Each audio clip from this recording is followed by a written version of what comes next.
We are changing out the anode rod out of our Suburban water heater.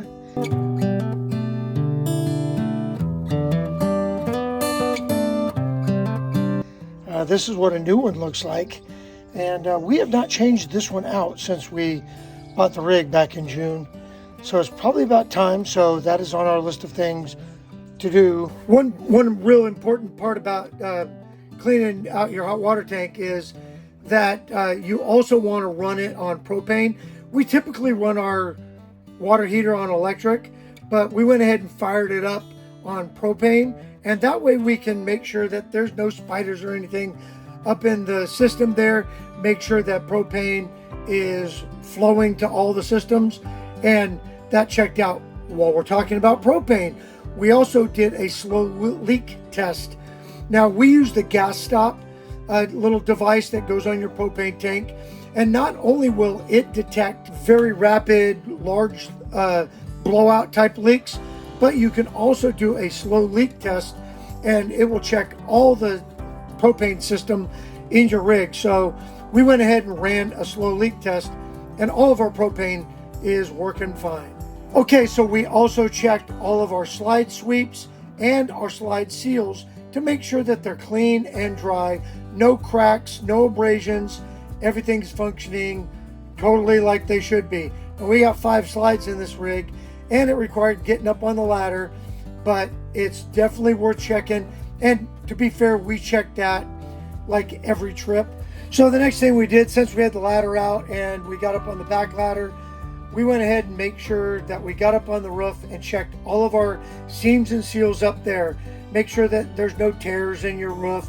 Make sure that all the die core doesn't have like gaps in it. And those are super easy fixes. You just get some self-leveling die core and get around all of your vents and your AC units and all that stuff. Our rig is still pretty new and our roof looked really good. But get up there. I mean, you should be getting up there every single month. For those of you that don't, a couple times a year is a really good idea to check your seams and seals. So while we were outside, we also went ahead and normally we would check our batteries at this time and do any maintenance or service that we need to do on the batteries. But since we're getting ready to do a major battery upgrade, we passed on that this time.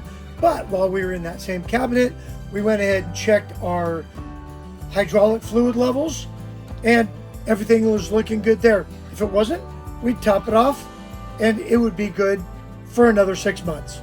And then before coming inside, we did a thorough walk around the entire rig.